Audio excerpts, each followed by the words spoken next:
Hey guys, I've been wanting to make this video for a while.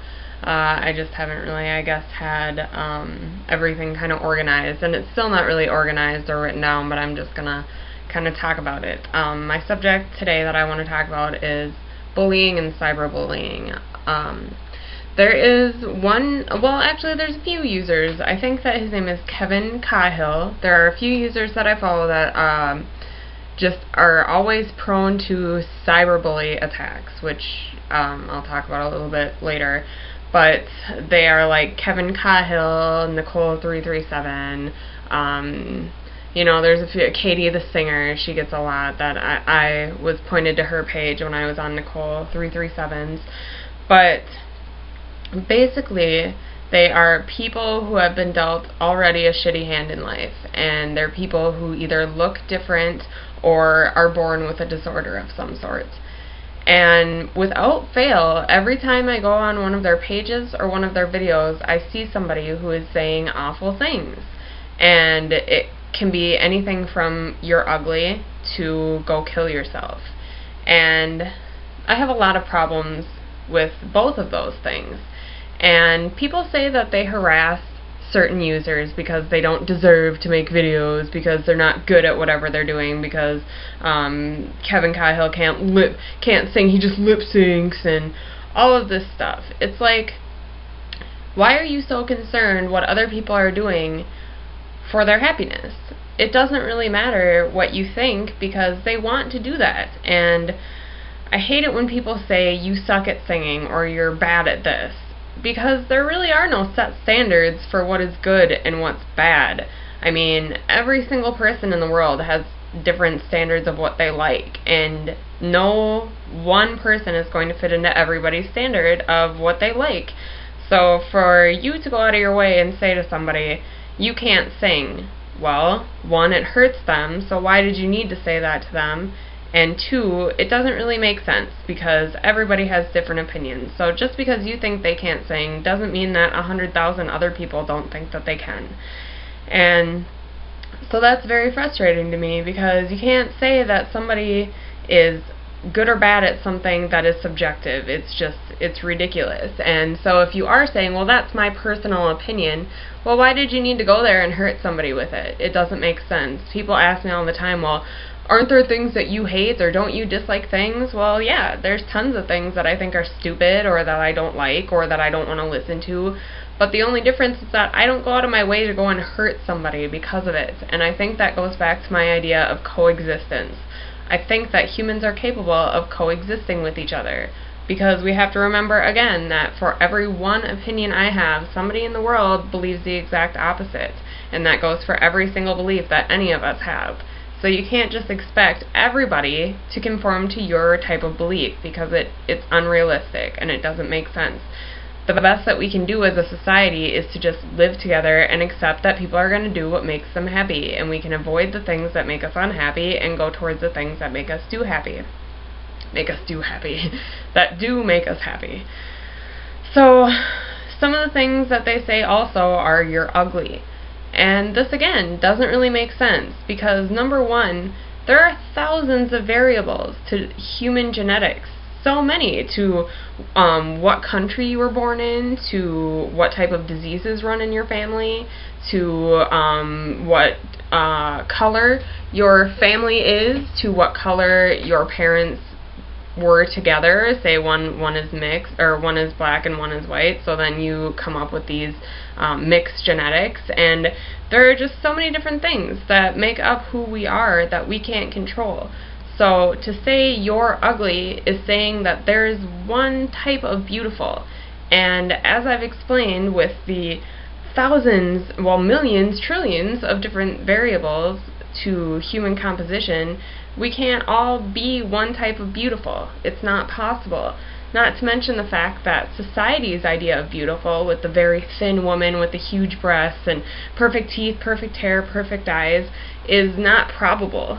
Most people are not born that way. They're not genetically born that way. Plus, if you look at a lot of the advertising, there was Dove did a very awesome campaign that was called the Campaign for True Beauty or Real Beauty, But they put out this video where they show exactly what happens from the time a picture is taken of a model to the point where it is on the front of a magazine. And you'd be amazed, because she had very little to no makeup on. Her hair, didn't look amazing. She didn't look amazing. She was very plain. They took the photo and then time-lapsed how they Photoshop it. And they Photoshop it so it's the perfect shape, so there's no blemishes, so it's the perfect color, so the eyes are perfect apart, and they sit just right on the face. So the pictures that we see in the media aren't real depictions of people.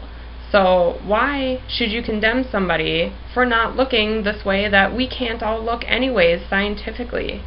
It's impossible for us to look that way. Not only that, but you're somehow saying that the way that you feel about beauty is how the whole world should look at things. And like I've said before, it's unrealistic to expect everybody to believe the same things that you believe.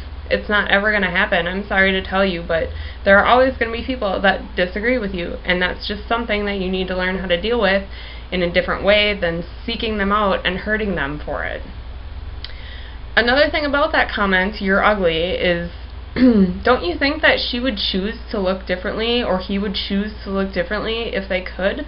What's the point of telling somebody that they're ugly when they probably have heard that lots of times and are probably aware of their physical downfalls? They can't change it. It's stupid to think that every person in the world should get plastic surgery to look a certain way if we don't already. So you're just taking hate and bringing it to somebody that doesn't deserve it. I have worked with a few different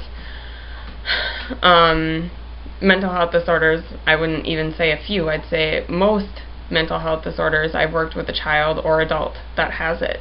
And so for people to say things like "get over it" or "act like an adult" to say someone with autism, it's impossible. It's not hurtful. It's just a defining characteristic of autism for them to be less socially developed than the rest of us.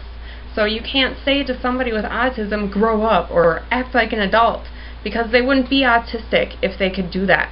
And that's not to say that they're not valuable to society and very smart individuals. That's just something that goes with the disease and the disorder, and it's not something to be embarrassed of. It's not an insult. It just is. And people that say things like that just show how little understanding they have of mental health disorders and retardation, because it's not something that we should be embarrassed to talk about. We shouldn't be embarrassed to say, "Hey, I have a mental health disorder," or "Hey, I have a mental retardation," because that's, again, something we can't control and shouldn't be embarrassed of. A huge thing that really gets to me is when people say that saying autism or talking about the mental health disorder that somebody has or talking about homosexuality is being rude or disrespectful. And I believe the exact opposite. I believe to not talk about it, to give power to the negative connotation, like the word gay. People now seem like the word gay is dirty or inappropriate because of the colloquial way that we use it, which means the slang way that we use it. So because some people choose to say gay as stupid, other people are now afraid to use the word in the real context, which is like, "I'm homosexual, I'm gay." But some people now think that that is kind of a word you have to prance around or be easy with because it will be offensive. Well, no, it's only offensive if you use it in that way. And if we're avoiding talking about it, the actual definition that it has, then we're saying that that's wrong, and that doesn't make sense to me. And so for, say, Nicole337, for us to not acknowledge that she is autistic and just, I understand that they can function and live in a normal society and that they, like I said, are valuable and intelligent people. However, you can't expect them to live the same way that somebody without autism will live. And not to act like we can't talk about it is saying that it's wrong, in a sense. And it's not wrong. It just is. It's just the way that she was born. So it's really pointless for people to attack mental health disorders or mental retardation because it just is. And you should be able to talk about it without being condemned, because there are facts about certain diseases and certain disorders, And that nothing's going to change that. And the only way that we can understand and accept these people is to acknowledge those differences that they have. Most of the time when I see a bully, a cyberbully, or a troll, as they like to call it, they are teenagers, or they are in their young 20s, say young adults, teenagers and young adults mostly. And I find it really funny because a lot of them come to these pages acting like they know society and they know how the world works, and basically that they're all knowledgeable about life. And it doesn't make sense, because when I was 17, when I was 16, even now, I didn't know shit about life.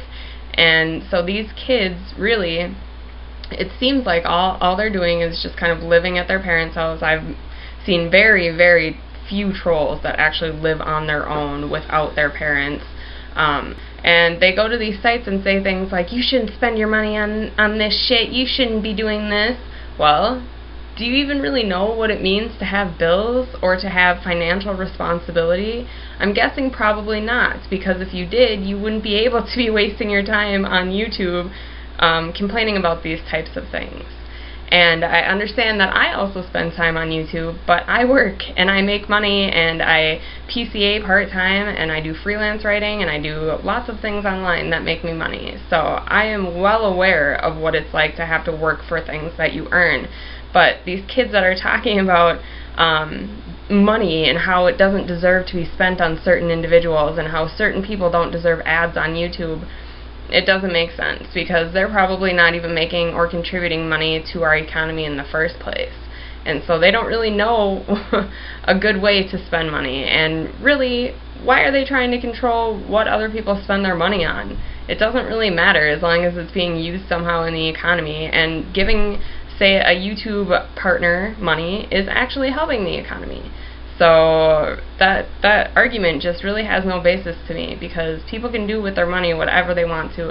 And if you are somebody that's so concerned about what people are doing with their money, maybe you should focus on working and making your own, and then you can decide to do whatever you want to with your own money. Another thing that I've noticed about the trolls is that they have a lot of free time.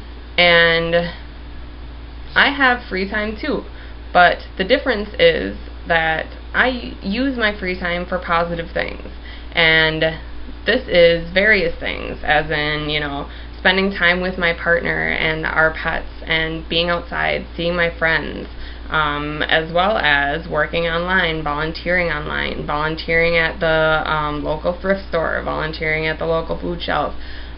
Really, I fill my extra time with things, and the reason that I go to YouTube and make comments against hatred is because I don't like to just sit and watch TV or just do nothing. I mean, World of Warcraft is probably the only kind of leisurely thing that I do with my time, because I think that it's naive to assume that we all have the rest of our lives, because we don't really know that for a fact.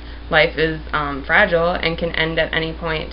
So for trolls to be spending their entire life hating and expressing their hateful opinions for some sort of attention or validation, it's like, what if the world ends tomorrow? What if you die tomorrow? Are you really going to be happy with the way that you lived your life? And are you going to be proud of the way that you lived your life? Are you going to be helpful to society the way that you're acting? I can bet that most trolls will answer no to those questions, because you don't want to be somebody who spends all of your time voicing hateful opinions and hurting people, because not only is karma talked about often, but it's also a real thing called the law of attraction, which means in science it can't be broken, it can be proven over and over again. It's called a law because it can't be changed. If you put something positive out, something positive will come back, and likewise with negative. If you're a negative person, negative things will come back. So I'm guessing that a lot of these trolls have really shitty, terrible lives, and a lot of times they're probably wondering why things like this keep happening to them. But it's funny, because I'm sure that they deal with this hate and these problems by hurting other people. In reality, that's what's causing your life to be shit, and that's what's causing things to go wrong for you, is you being hateful, because negativity draws back negativity, but positivity draws back positivity. So if you would like to try to do something better for your life, then maybe just ignore the things that you hate and spend time on things that you like. And that's why I do it, because I want people to know, just like with women not being allowed to vote, just like with slavery or discrimination and segregation against blacks, nothing changes unless somebody speaks up. So if I see something that I think is very ugly in this world, which is people hurting people with their opinions when it's not necessary, then why wouldn't I do something to stop it? Because nobody knows what they're doing is wrong until somebody speaks up about it. Just like with slavery, nobody thought that slavery was wrong. It was socially accepted to have a slave until people started saying, you know what, this is not right. We are better than this as human beings. And that's really how I feel about trolling and about where our society is going with bullying in general. I really feel like we're better than this. You are better than this. You don't have to be somebody who expresses your hate just because you need negative attention. If you're somebody that feels like you have no one, or if you're somebody who has a ton of extra time, there are other things that you can do. There are plenty of online support groups if you want to spend your time online, or real life support groups for people that are having a tough life or for people that feel lonely. There are also lots of things that you can do for positive results online in your spare time, and those are things like freerice.com. And this is a website where you play little word games or math games. They're all very intelligent games, and you donate free grains of rice to hungry people. And it's really easy. You get 10 grains of rice for, say, every word definition you get right, and after 100, you've made a bowl of rice for somebody to eat. And you don't have to pay anything, you just go on there and you play the game. So instead of using your hatred towards people that don't really deserve it because you're attacking them for things that they can't control, why don't you just do something positive and see what happens? See how you feel and see how the world around you changes. And I think that you would be surprised at how much you can impact your own life if you just start looking at it in a more positive light.